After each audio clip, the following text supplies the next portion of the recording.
नाज़रीन मोहतरम, सुल्तान सलाहुद्दीन अय्यूबी वो वाहिद सुल्तान था जिस पर ना सिर्फ मुसलमान बल्कि ईसाई, सलेबी और बहुत से दीगर मज़ाहिब के लोग पुख्ता यकीन रखते थे। वो सुल्तान के आदिलाना फैसलों, रहमदिली और सखावत से बहुत ज़्यादा मुतासर थे। सलाहुद्दीन अय्यूबी अपनी अदालत में मौजूद था कि एक बूढ़ी औरत सुल्तान सलाहुद्दीन अय्यूबी की खिदमत में हाजिर हुई और मामूल की तरह सुल्तान सलाहुद्दीन अय्यूबी की मौजूदगी में अदालत के दरवाजे पर ना ही कोई सिपाही और ना ही कोई मुहाफ़िज़ मौजूद था, क्योंकि सुल्तान ने हुक्म दे रखा था कि जब मैं अदालत में मौजूद हूँ तो किसी को रोकने के लिए दरवाजे पर मौजूद कोई मुहाफ़िज़ या सिपाही खड़ा ना होता कि हर आने वाला गरीब हो या चाहे अमीर मेरी अदालत में हाजिर हो सके। सुल्तान सलाहुद्दीन अय्यूबी अपनी अदालत में मौजूद था कि एक बूढ़ी औरत आपके सामने हाजिर हुई और कहा, सुल्तान मुअज़्ज़म, बेशक मैं आपके दीन पर ईमान नहीं रखती, मैं आपके दीन को नहीं मानती, लेकिन मुझे आप पर, आपके अदल पर की सखावत, आपकी नेक दिली पर कोई शक नहीं, इसलिए मैं अपना मुकदमा अपने काजी के बजाय आपके पास लेकर हाजिर हुई हूँ। ये सुनकर सुल्तान ने कहा कि अम्मा जी, तुम बताओ तुम्हें क्या हाजत है लेकर मेरे पास हाजिर हुई हो। तो नाज़रीन मोहतरम, बूढ़ी अम्मा ने कहा, सुल्तान मुअज़्ज़म, मैं और मेरा एक बूढ़ा शोहर एक ऐसे ज़मीन के टुकड़े में रहते हैं जहाँ पानी का कोई और ज़रिया नहीं। हमारे घर के पास एक कुआं मौजूद है जो कि बहुत पुराना है, लेकिन जब से हमने कुएं के पास अपना मुकाम बनाया तब से लेके आज तक उस कुएं को हम एक घोड़े की हर साल बलि देते हैं, और जब साल हम घोड़े की बलि ना दें तो वो कुआं खुश्क हो जाता है।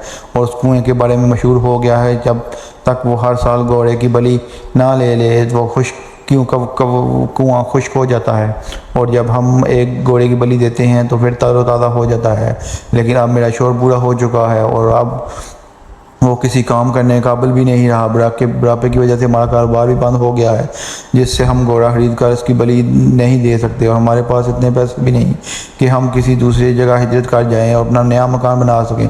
ये सुनकर सुल्तान ने कहा कि मेरा इस बात पर यकीन नहीं कि वह कोई बलि लेता है, ये तुम्हारे साथ धोखा हो रहा है। ये सुनकर बूढ़ी अम्मा ने कहा, सुल्तान, ये धोखा नहीं बल्कि हकीकत है, क्योंकि हम कई सालों से इस कुएं की पर बलि देते रहे हैं, अगर हम बलि ना दें तो वो कुआं खुश्क हो जाता है। ये सुनकर सुल्तान ने बूढ़ी अम्मा को कहा, अम्मा जी, आप ये बताएं कि आपको कैसे पता चला है कुआं बलि मांग रहा है, हो सकता है उसके पीछे कोई किसी का हाथ हो। बूढ़ी अम्मा ने कहा, सुल्तान मुअज़्ज़म, जब एक साल मुकम्मल होता है तो उस कुएं से आवाज़ें आती हैं कि एक घोड़े की बलि दो वरना खुश्क हो जाऊंगा। फिर सुल्तान ने कहा कि तुम उस घोड़े की बलि कैसे देती हो? अम्मा जी ने कहा, सुल्तान मुअज़्ज़म, मेरा शोहर कुएं के साथ शाम को घोड़ा बांध देता है और जब हम सुबह जाते हैं वहाँ घोड़ा गायब हो जाता है और कुआं पानी से भर जाता है।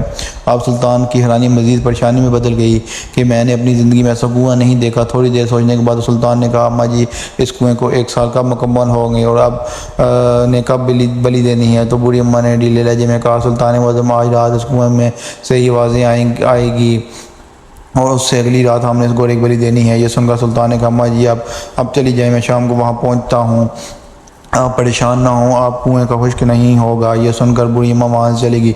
नाज़रीन मोहतरम, सुल्तान थोड़ी देर बाद सोचने में मसरूफ़ हो गया। फिर सुल्तान अलाउद्दीन ने अपने जासूस खास अली बिन सुफियान से मशवरा किया कि इसके पीछे कोई राज है या फिर कोई हकीकत में ऐसे कुआं मौजूद है जो हर साल की कीमती जानवर की बलि लेता है। अली बिन सुफियान ने कहा, सुल्तान, मेरी ज़िंदगी के इतने बड़े तजर्बे में मैंने कोई ऐसा कुआं नहीं देखा जो जानवर की बलि लेता हो। ये सुनकर सुल्तान ने कहा, इसके पीछे कोई बहुत बड़ा राज है और इस राज में मैं खुद पर्दा उठाऊँगा। सुल्तान शाम को सलाहुद्दीन अपने घोड़े पर तैयार हुआ, दो सिपाहियों को साथ ले बूढ़ी अम्मा के मकान की तरफ चल पड़ा। जब शाम का वक्त हुआ तो सुल्तान वहाँ पहुँच गया और कहा, अम्मा जी, तुम आराम से अपने कमरे में जाकर सो जाओ और अपने बुजुर्ग शोहर को भी सलाह दो, आज रात मैं इसका रात पर्दा उठा दूंगा कि वो कुएं की बलि क्यों लेता है। नाज़रीन मोहतरम, सुल्तान ने बेस बदल कहा, आधी रात को कुएं के ऊपर पहुंच गया और सुल्तान ने बदली आवाज़ में कहा, है तिलिस्मी कुएं, बताओ तुम क्या चाहते हो?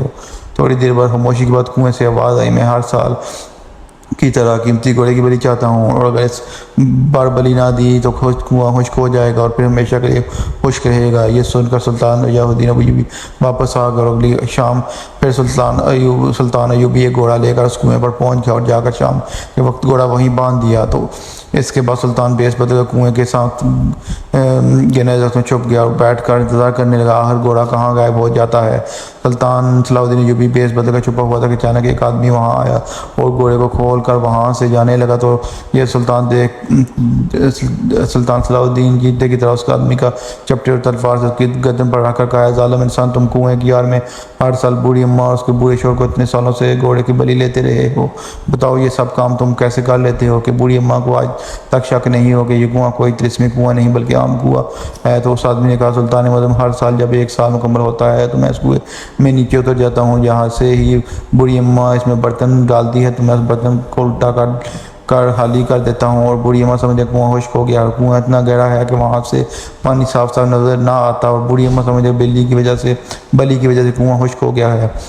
और फिर मैं वहाँ बैठ कर अजीब आवाज़ें निकालता तो कि इस कुएँ को बली दो वरना खुश्क हो जाएगा। जब बूढ़ी अम्मा को बांध देती तो मैं वहाँ से बड़ा खोल कर आधी रात को चला जाता। बूढ़ी अम्मा समझ कि बली की वजह से कुआँ तरोताज़ा हो गया है। इस तरह हर साल बूढ़ी अम्मा से एक घोड़ा लेकर जाता। नाज़रीन मोहतरम, सुल्तान ने तलवार से उसकी गर्दन पर कसते हुए कहा, बताओ वो इतने घोड़े जो तुम इतने सालों से तुम ले जा रहे हो तो कहाँ छुपा के रखे हैं? तो उसने कहा, अपनी बातों से इनकार किया। लेकिन जब सुल्तान ने शिरकीदार में आवाज़ निकाली तो उसने कहा, मैंने इस तरह और कई लोगों को बेवकूफ़ बनाकर बहुत से घोड़े ले लिए हैं और मैंने अपने घोड़ों की अस्तबल बना लिया। सुल्तान ने वो घोड़ों का सारा अस्तबल लेकर जिन जिन से उसने घोड़े धोखे से लिए थे उनको वापस कर दिए और इस तरह बूढ़ी अम्मा को भी घोड़ा वापस कर दिए। और इस आदमी के सुल्तान ने गर्दन उड़ाकर एक शहर के हम गुज़रगाह पर लटका दिया कि इसका देख कर हर आने वाला इंसान इबरत हासिल कर सके। कहता है कि वो बूढ़ी और सुल्तान सलाहुद्दीन की यूबी की अलकमंदी बातें सुनकर सुल्तान के हाथों उसने कलमा पढ़ लिया और मुसलमान हो गई। और उन घोड़ों की वापसी के बाद उस बूढ़ी और बुजुर्ग शोहर की ज़िंदगी पहले से बहुत ज़्यादा बेहतर हो गई। वीडियो देखने का बहुत शुक्रिया। हमारे चैनल को सब्सक्राइब कर दें, लाइक कर दें और वीडियो को ज़्यादा से ज़्यादा शेयर करें।